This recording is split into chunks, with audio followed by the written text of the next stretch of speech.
नमस्कार दोस्तों इंडिया को न्यू पॉपुलेशन स्ट्रैटेजी बनाने की जरूरत है। अब ये जरूरत क्यों है दोस्तों, इसे समझ लेते हैं। सबसे पहले तो टोटल फर्टिलिटी रेट बहुत ज्यादा डिक्लाइन हो रहा है और रिप्लेसमेंट लेवल से भी नीचे जा रहा है। अब पहले इन दोनों टर्म्स को समझ लेते हैं दोस्तों।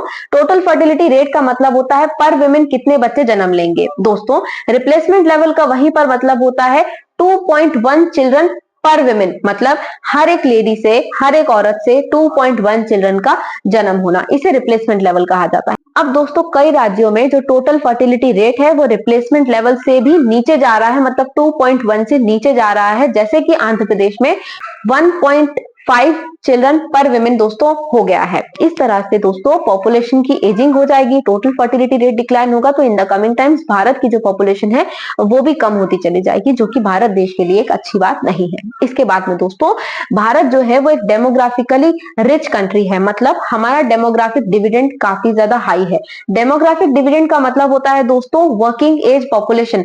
भारत में फिलहाल में दोस्तों 68% वर्किंग एज पॉपुलेशन है 15 to 64 ईयर्स की। इसलिए दोस्तों इंडिया को one of the young countries globally कहा जाता है। लेकिन दोस्तों इस पॉपुलेशन को प्रोवाइड करने के लिए हमारे पास में हेल्थ केयर, एजुकेशन या फिर पॉवर्टी से निकलने की प्रोग्राम्स कम है। और दोस्तों ये एक इशू है, क्योंकि ये जो डेमोग्राफी है, यंग पॉपुलेशन है, ये हमारे देश को ग्रो करने में, इकोनॉमिकली स्टेबल होने में और इकोनॉमिकली ग्रो होने में काफी ज्यादा मदद कर सकती है, जो कि कहीं ना कहीं डिक्लाइन में जा रही है दोस्तों, हमारी कुछ प्रॉब्लम्स और कुछ इश्यूज की वजह से। दोस्तों इसके बाद में एजिंग ज्यादा हो रही है भारत में, मतलब दोस्तों यूएनपीएफ, यूनाइटेड नेशन पॉपुलेशन फंड की एक रिपोर्ट आई है, इंडिया एजिंग 2023 रिपोर्ट।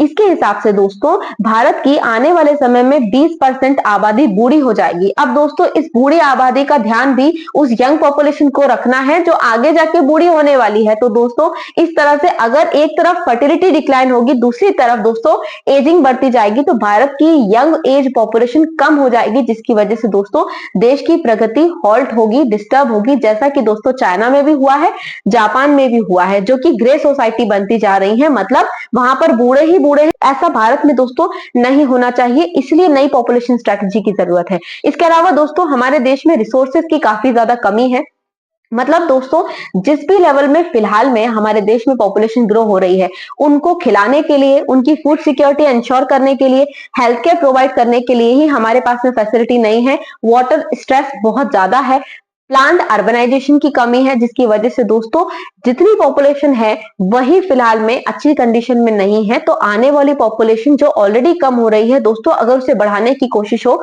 तो किस तरह से की जाए। इसके बाद में दोस्तों एक और इश्यू है इनइक्वालिटी का रीजनल लेवल पर पॉपुलेशन ग्रोथ में। दोस्तों कहीं पर रिप्लेसमेंट लेवल से ज्यादा फर्टिलिटी है और कहीं पर रिप्लेसमेंट लेवल से कम फर्टिलिटी है। मतलब उत्तर प्रदेश में, बिहार में जो फर्टिलिटी रेट है वो काफी अच्छा है, जबकि साउथ इंडियन स्टेट्स में, स्पेशली मैंने बात की थी आंध्र प्रदेश की, वहां पर रिप्लेसमेंट लेवल से भी नीचे चला गया है फर्टिलिटी रेट, मतलब वहां की पॉपुलेशन एजिंग होती जा रही है। ऐसे में दोस्तों डेमोग्राफिक डिसबैलेंस अगर क्रिएट होता है तो ये भारत के लिए अच्छी बात नहीं है, भारत की इकोनॉमिक सोशल ग्रोथ के लिए ये अच्छी बात दोस्तों नहीं है। अब इसे संभालना होगा, और इस तरह से दोस्तों संभालना होगा कि हमें सबसे पहले तो वॉलंटरी फैमिली प्लानिंग करवानी होगी। मतलब फैमिली प्लानिंग कोई मैंडेटरी सिस्टम किसी के लिए नहीं होना चाहिए कि 2 चाइल्ड हो, 1 चाइल्ड हो या 4 चाइल्ड हो। दोस्तों वॉलंटरी फैमिली प्रोग्राम होना चाहिए। इसके बाद में दोस्तों हमें रीजनल लेवल पर बैलेंस बनाने की जरूरत है। जहां पर पॉपुलेशन काफी तेजी से ग्रो हो रही है, बहुत ज्यादा ग्रो हो रही है,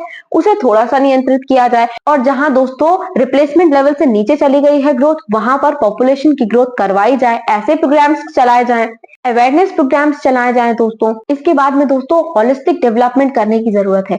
इस पर ध्यान देने की जगह कि भाई बच्चे कितने हो, ध्यान इस पर देना चाहिए कि जितने भी अवेलेबल हैं, जितने भी बच्चे हैं, स्टूडेंट्स हैं, उन सबको अच्छी एजुकेशन मिले, पॉवर्टी एलिवेशन प्रोग्राम्स चलाए जाएं, उनके स्किल्स डेवलपमेंट के लिए भी प्रोग्राम चलाए जाएं। इस पर हमारा फोकस होना चाहिए कि भारत को हम कैसे होलिस्टिकली डेवलप कर सकते हैं, ना कि इस पर कि फैमिली प्लानिंग कैसी हो रही है। दोस्तों हिंदूज की पॉपुलेशन जो कम हो रही है, इसके लिए भी कई तरह के जो इनिशिएटिव्स है वो रीजनल लेवल पर लिए जा सकते हैं।